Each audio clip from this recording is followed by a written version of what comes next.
Hello and welcome to Theta Sigma's Doctor Who podcast number 71. Following on from last week's show where we looked at how you define a Doctor Who companion, we have some more feedback on the issue and your thoughts on the unit dating controversy, plus the views of both Wikipedia and TARDIS Wiki.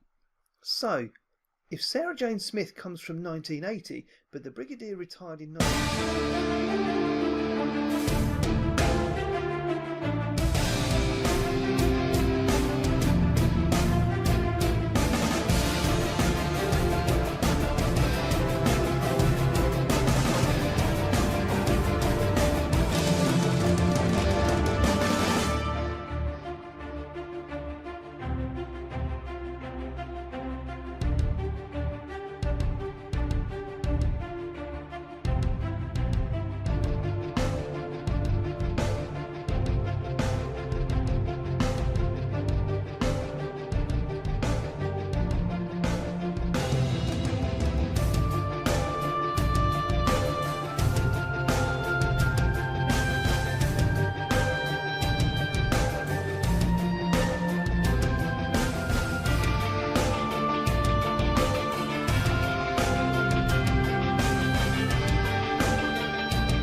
The first of this week's feedback comes in relation to last week's show, where we tried to unpack the whole definition of a companion issue.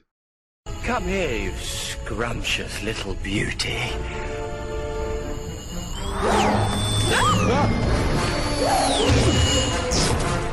A box? Doctor, what is it?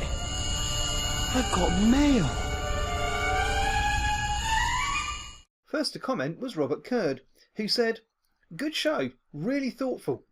The Brig did travel with 5 in the TARDIS years later for one adventure, but I still think it's being in the unit family that made him a companion, and you can still get the audio of the Daleks' master plan where Sarah travels in the TARDIS and Brett is at least tied up in it for a while." Thanks for that, Robert. I have to admit I'd forgotten about the Brig travelling in the TARDIS with the 5th Doctor. Next up was Michael Doyle, who commented, "Great show and some really great responses. One thing that came to my mind from someone's response is the idea of companion versus assistant. In School Reunion, Sarah Jane uses the word assistant. It also made me think that Ian and Barbara were initially hostages, or possibly even kidnap victims. The fact that they eventually grew fond of the Doctor could merely be Stockholm Syndrome. And Susan wasn't a companion or an assistant, she was family. Just more grist for the controversy mill. And great grist it is too. Thank you for that, Michael. Of course, if you have any further comments on the companion controversy, I'd love to hear from you, either on Theta Sigma's Doctor Who podcast on Facebook or at respectthething@hotmail.com. But for now, let's hit this week's controversial subject, the unit dating controversy. Malcolm, I need you to send me one of my father's incident files, codenamed Promo, 70s or 80s, depending on the dating protocol. Before we get to your feedback on dating the unit stories, let me bring you a couple of articles, one from Wikipedia and the other from TARDIS Wiki, that I found particularly eye-opening. Wikipedia has this to say: "The original 1963 to 1989 series presented conflicting evidence about when the stories featuring UNIT were meant to take place, and there's been much confusion and continuing fan debate on this subject. Initially, the production team intended for the UNIT stories to take place in, quote, the near future, unquote. In the 1975 story, Pyramids of Mars, Sarah Jane Smith explicitly states that she is from 1980. The 1983 story, Mordrin Undead, explicitly states that the Brigadier retired from UNIT in 1976 and that Sergeant Benton left the army in 1979. Whether the stories take place contemporaneously with the broadcast dates or a few years in the future is therefore highly debatable, with the exception of Battlefield, which is set in an unspecified near future. A reference to this confusion appeared in the 2008 episode The Sontaran Stratagem, where the Doctor was unsure if his time on the unit staff took place during the 1970s or the 1980s.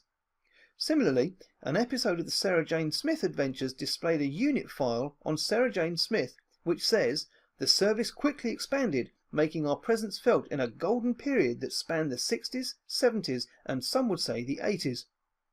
Yet another reference occurred in The Day of the Doctor, where Kate Lethbridge-Stewart refers to one of my father's incident files, codenamed Chroma, 70s or 80s depending on the dating protocol. The Chroma wording was an obvious reference to the 1972-73 story The Three Doctors, as well as being the first time that doctors from different eras came together to fight a common foe. This was the occasion where Brigadier Lethbridge-Stewart, on first being transported to an alien world, likened it to the Norfolk coastal town of Chroma. TARDIS Wiki has a lot to say on this subject, so pin back your lugholes and have a listen to this. The unit dating controversy is a problem of retroactive continuity, or retcon for short, which has attracted considerable interest from fans and professional Doctor Who writers alike. It's also been the subject of a too-entertained documentary, The Unit Dating Conundrum, and has even made its way back onto the TV show. Though replete with additional nuance, the nub of the narrative problem is easy to grasp. Mordrin Undead tells viewers that the Brigadier retired from UNIT in 1976. However, the events of The Invasion, the first story in which UNIT properly appears, approximately occur in 1979. Thus, the unit dating controversy is, broadly speaking, an attempt to understand how the Brigadier could have retired from UNIT before UNIT even existed. Writer Ben Aronovich has notably said that there is simply no way to retcon the problem. There's nothing you can do about Mordrin Undead. It's just stuffed. You just pretend it's taking place in an alternative universe. Terence Dix has said he deliberately avoided giving dates during his time as script editor precisely so he could avoid these kind of headaches.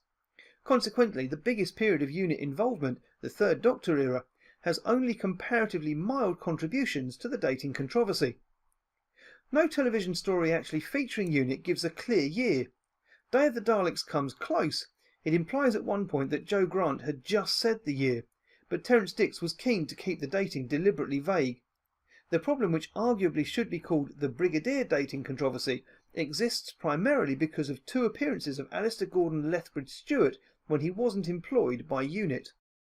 The first was his debut story, The Web of Fear, when he was still a colonel in the regular British Army.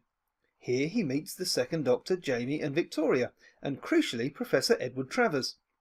Victoria says that they met Travers in 1935 in the Himalayas, which they did in The Abominable Snowmen. It's further revealed that 1935 was, quote, 40 years ago, unquote, tacitly setting The Web of Fear approximately in 1975.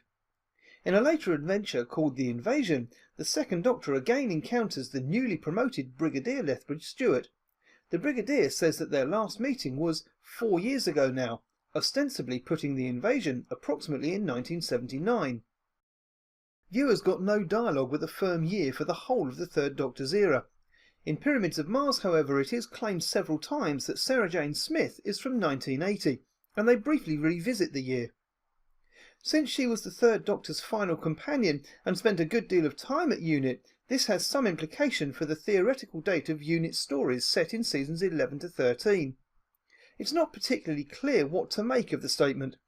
One possibility given by the UNIT dating conundrum is that the entire lot of UNIT stories from Spearhead from Space to the Seeds of Doom, where the Brigadier is still in UNIT but away in Geneva, happens from 1979 to 1980.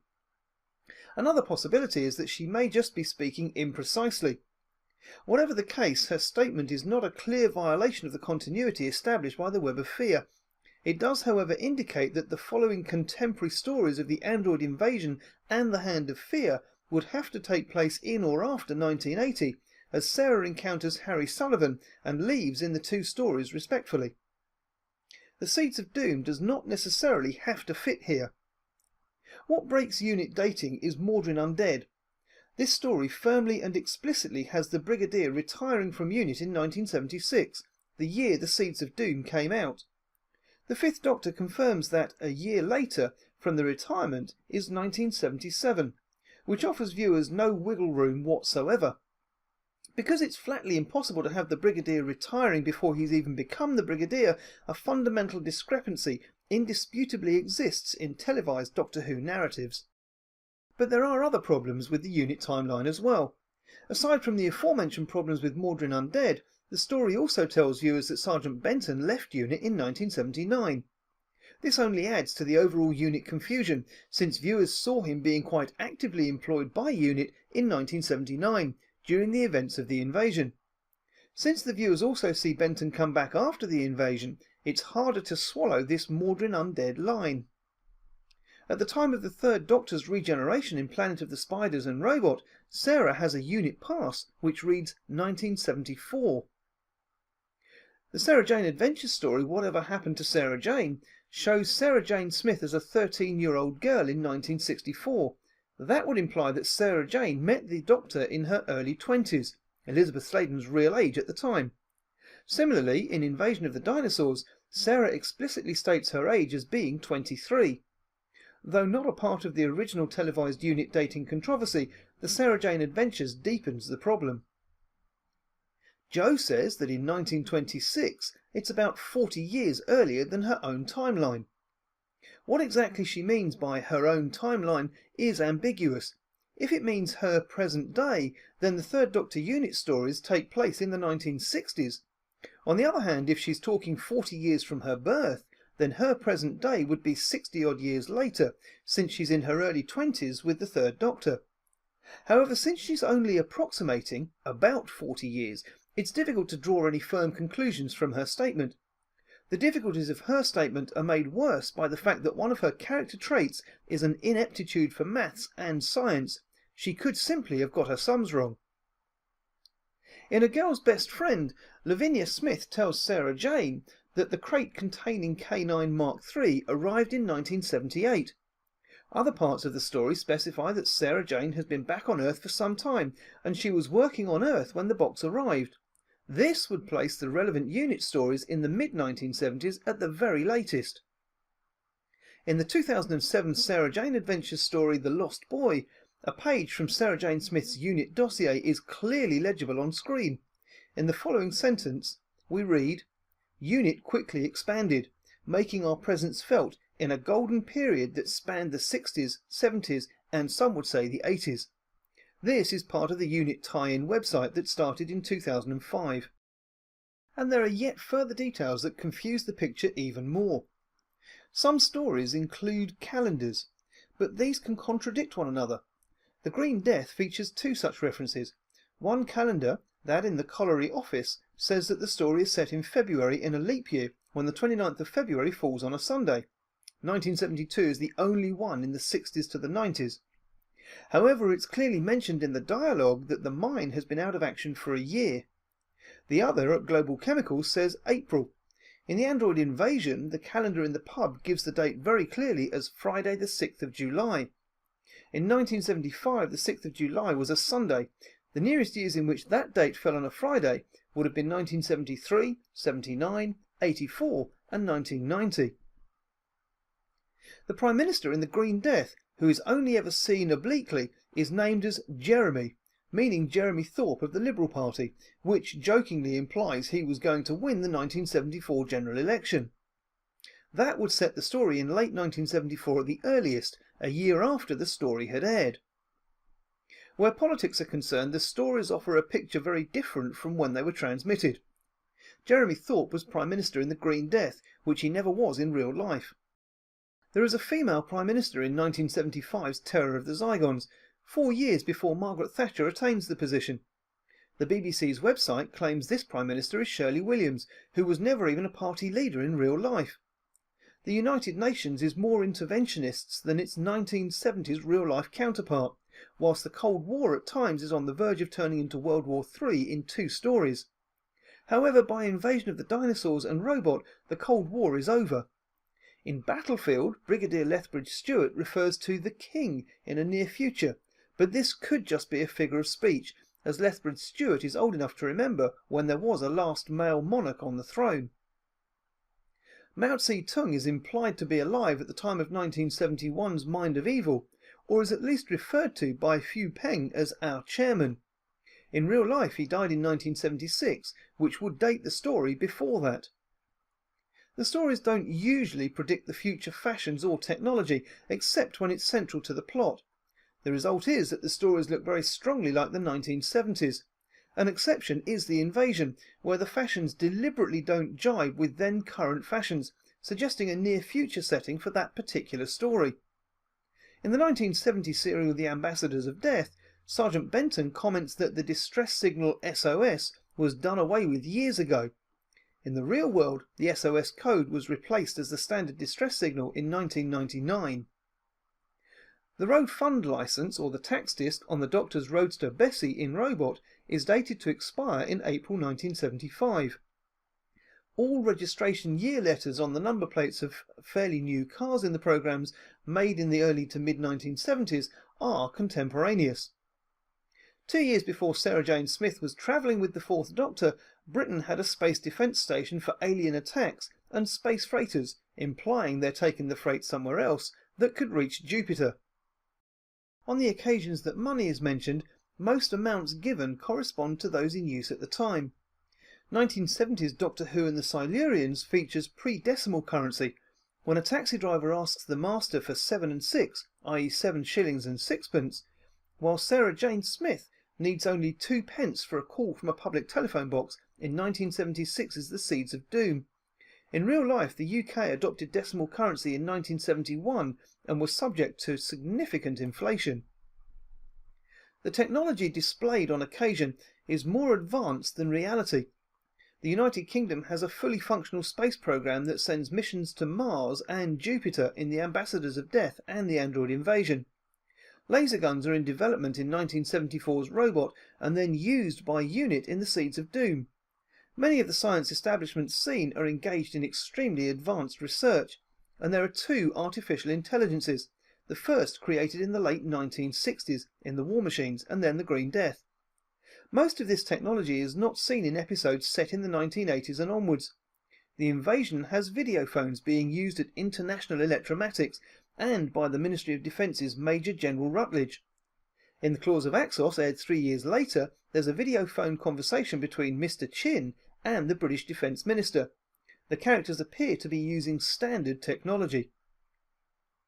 Britain has a 7th manned Mars mission and an astronaut corps by the time of the Ambassadors of Death, without a mention of the one in the previous Earth-set stories. Who Killed Kennedy attributes to cyber technology recovered after the invasion, but this still means Britain ran 7 missions between the invasion and the Ambassadors of Death. General Carrington was a Mars astronaut in the past, and it's implied that some time has passed. The Android Invasion says that 2 years ago there was a British mission to Jupiter. Both Sarah Jane and Joe Grant both believed the interstellar travel was close to being developed at separate times, Invasion of the Dinosaurs for one and Colony of Space for the other. The later Remembrance of the Daleks establishes the British Rocket Group operating in 1963.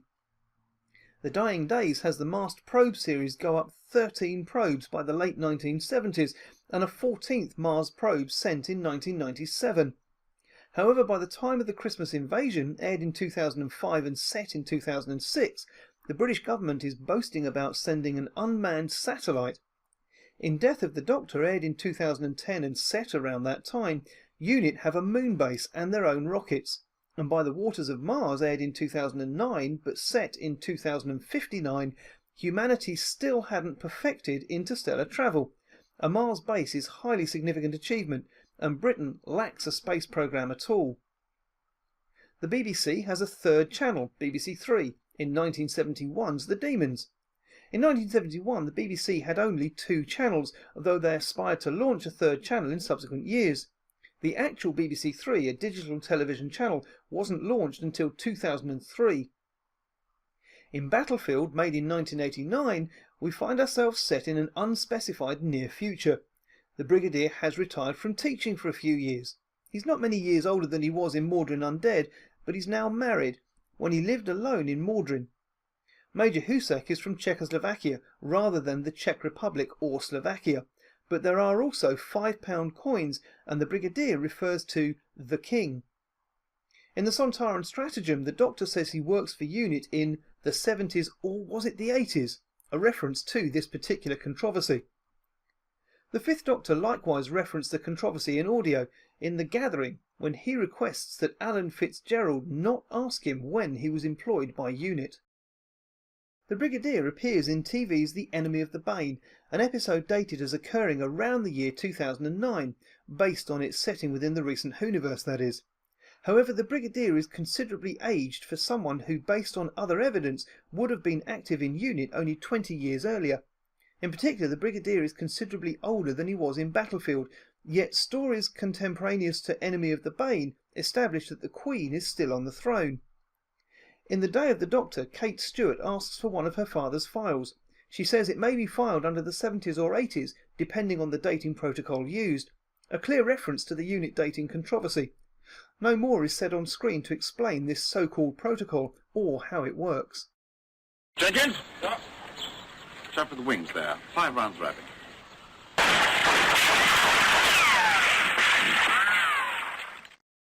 Published books, contemporary interviews, publicity material and behind-the-scenes documents all point to uncertainty amongst the production team as well. A document prepared during the making of The Invasion by director Douglas Camfield states that he assumed the story was set in 1976. The Radio Times programme listing and a continuity announcement at the start of the original transmission of episode 1 of The Invasion state that the story takes place in 1975. Announcements and publicity material were normally produced by the series production office, usually by the script editor. In a pair of 1969 interviews, then producer Derek Sherwin and newly cast Dr. John Pertwee told the press that the series, and thus the UNIT stories, would be set in a near future time when things such as space stations would have become a reality, with Pertwee confirming that this would be the 1980s. A recorded but unused line in 1971's Claws of Axos discusses comets during the period 1969 to 1975, strongly pointing to an early 1970s setting for the story. By this time Sherwin had moved on as producer. The 1972 book The Making of Doctor Who, written by then script editor Terence Dix, with regular writer Malcolm Holt, dates the 1970 story Spearhead from Space to 1970. However, the second edition of 1976, written by Dix alone after he'd stepped down as script editor, doesn't specify any date. The 1974 novelisation Doctor Who and the Sea Devils, which Malcolm Holt based on his own story The Sea Devils, refers to the North Sea oils starting to be exploited in 1978, indicating an early 1980s setting for the story. The 1981 Writer's Guide for the proposed series of K9 and Company stated that Sarah's travels with the Doctor from the Time Warrior to the Hand of Fear took place between 1973 and 1976. The 1983 story Mordrin Undead was originally written with a different former companion in mind, specifically Ian Chesterton, and much has been made of how this generated the UNIT dating mistake, although the other early 1980s stories and the above-mentioned guide support Mordrin Undead's dating of the story. The official in-universe UNIT website, produced by the BBC for the 2005 series, notes in its history selection that UNIT was formed in 1968 in response to the London Underground incident in the Web of Fear, and in its news section that the 25th of January 2005 was the 35th anniversary of UNIT's involvement in Project Waxwork, the concluding episode of Spearhead from Space, and was broadcast on the 24th of January 1970. These would date the stories as being contemporaneous with their original broadcast. With a joking nod to the controversy over the dating of the original series, the site also notes that UNIT quickly expanded, making our presence felt in a golden period that spanned the 60s, the 70s, and some would say the 80s. This sentence became part of an on-screen canon in 2007 when it was visible during a scene in The Lost Boy, an episode of the Sarah Jane Adventures. According to the on-screen production notes for the DVD release of The Time Warrior, a line was struck from the script during Lynx's interrogation of Sarah, in which she would have explicitly stated her year of origin as 1974. The UNIT dating conundrum looked at the in-universe evidence for the dating of the UNIT stories. It drew the conclusion that there was no reasonable way to reconcile the statements from Mordrin Undead to those in 3rd and 4th Doctor UNIT stories. Every time I think I've seen the last of you, up you pop again. Stories in other media have also offered dates for the UNIT stories, but have had little success in producing a clear answer. The novelisation Doctor Who and the Carnival of Monsters by Terence Dix, and published in 1977, has the Third Doctor and Jo Grant visiting what they initially believed to be a vessel in the year 1926. Jo states that this was 50 years before her time. The first chapter establishes the story taking place immediately after the events of the Three Doctors, therefore putting that adventure in 1976, unless Jo was rounding her numbers, which still places it in the 70s. The 1993 radio play The Paradise of Death by early 70s producer Barry Letts is set at the time of the later Third Doctor stories and appears to have a 1990s setting, most notably references to virtual reality. In the 1994 novelised version, however, Letts limits these references. The sequel, 1996's Ghosts of N-Space, which is set again around the last of the Third Doctor stories, sees the sighting of a comet which appears every 157 years, and which was last seen in 1818, making the year of its setting 1975. Novels in the Virgin New Adventures and the Virgin Missing Adventures line, written back in the 1990s, took the editorial view that the television stories were set sometime in or around the 70s. As a result, they left it to individual authors to decide on dates. This resulted in a number of contradictions. Events in the invasion have been variously dated to the late 1960s, mid-1970s and late 1970s. Battlefield was assumed to take place in 1997. Transit states the Doctor's exile on Earth was set 5 straight years in the 1970s, so this would span from Action in Exile to Spearhead from Space to the Three Doctors. Blood Heat places Doctor Who and the Silurians in 1973. Who Killed Kennedy, published in 1996, ties several televised stories to real-life 60s and 70s political events, like the electoral defeat of the Wilson government. In doing so, it has stories taking place a few months before they aired. Millennial Rights states that the aborted attempt to tap geothermal energy from Inferno and the British space programme took place in the 1980s. The Dying Days has Mars Probe 13, the last British Mars mission, taking place in 1977. The story is set in 1997. The 1998 BBC Past Doctor Adventures novel The Face of the Enemy by David McKinty suggests that Mordrin Undead may take place in a parallel universe where the Brigadier did retire in 1976. It's stated in the 1999 8th Doctor adventure Revolution Man by Paul Leonard, when Sam Jones was released from prison in 1967, there was a document containing the Brigadier's initials and the unit call sign, although both the 8th Doctor and Sam knew that the Brigadier was still Colonel and unit didn't yet exist. In the 8th Doctor adventure novels Interference, Book 1 and Interference, Book 2, also published in 1999, Sarah Jane Smith is uncertain whether her experiences with the Doctor and unit took place in the 70s or the 80s. At the end of What Happened on Earth portion of the second novel, she asks the Doctor about this, and he replies, "Temporal slippage. My fault, I'm afraid. I think it's currently the 1970s, but..." and is then interrupted.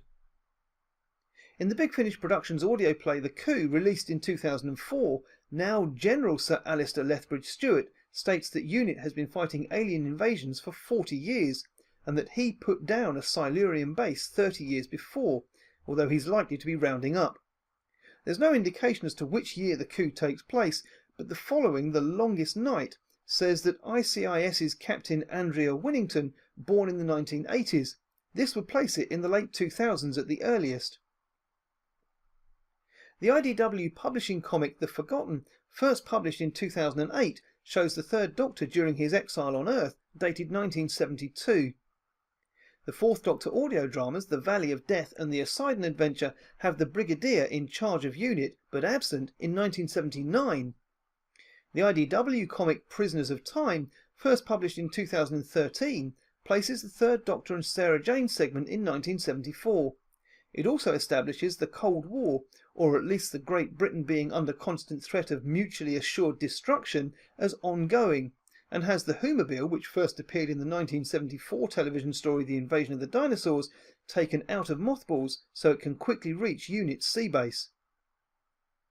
The 2013 Puffin E-short prose, The Spear of Destiny, states directly, not once but multiple times, that the Third Doctor works for UNIT in the year 1973.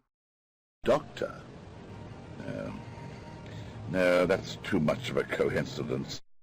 So that's what TARDIS Wiki and Wikipedia have to say. But what about you? What were your thoughts on the unit dating controversy? Come here, you scrumptious little beauty.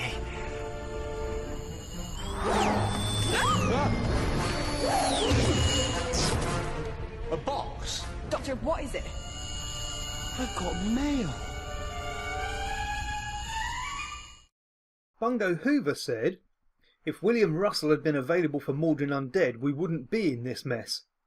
That's a good call, Bungo, but sadly he wasn't, and we are. In fairness, Bungo went on to say, the third edition of Lance Parkin's A History does manage to rationalise the whole thing. Takes a bit of lateral thinking, but it is possible, kids. Thanks for that. I've not managed to get hold of a copy of A History yet, but who knows, at some point in the future, or the past, I might just take a look.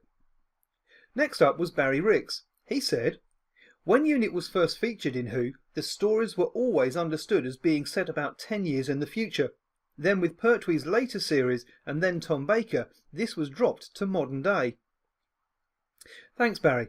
Interesting to hear a number being put to that, as more often than not they've been quoted as being in, quote, the near future. Thanks again, Barry. Richard Cubitt followed Barry's comments with this. "My theory is that the Brigadier left the army and went to work for the school, but was then called back to lead Unit. He then returned to the school when he left Unit." Interesting thought, Richard, especially as we see on screen the Brig coming out of retirement to take part in the adventures of Battlefield, alongside the 7th Doctor and Ace, so who's to say that he didn't do the same earlier? Said Graham Mills, "The Web of Fear is set in 1975. The Doctor met Professor Travers in 1935, and Web of Fear states that it's 40 years later." Almost as categorical as that was Nate Lindsell, who simply said, "Late 70s, early 80s it was." Facebook page Doctor Who Original Classic Episodes said, "70s all the way," but then expanded that by saying, "I find it confusing, yet I know that the invasion is 1974 or early 70s. It's just a shame about it all, as we could just get Terence Dix to say that Spearhead was 76, etc, etc. Thanks for that, and oh for such a simple explanation. But as I replied on the Facebook page, we'd then lose one of the most fascinating subjects in the Whoniverse to discuss."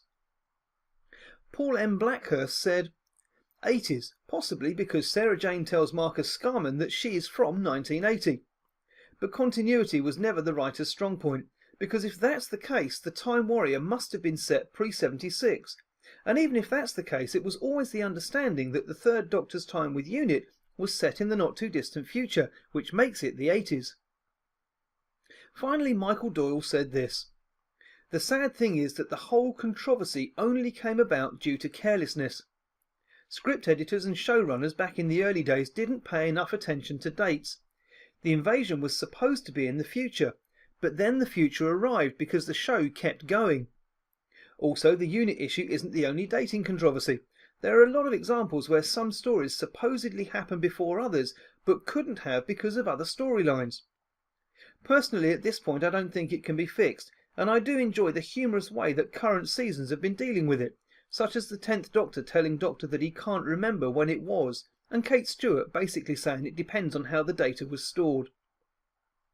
Thank you, Michael, and sadly I think you've hit the nail right on the head there.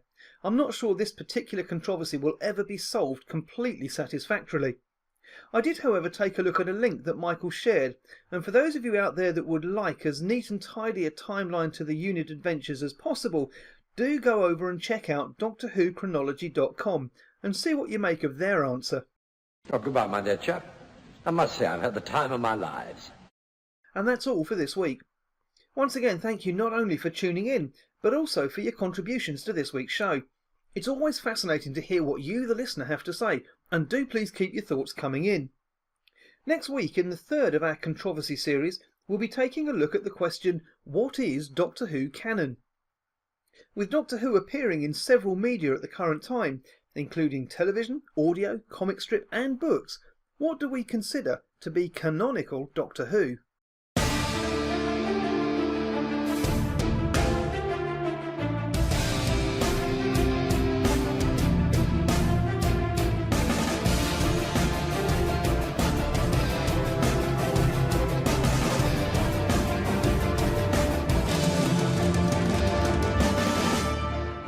Thank you for listening to Theta Sigma's Doctor Who podcast. Doctor Who and its associated shows are all copyright and property of the BBC, and no infringement is intended.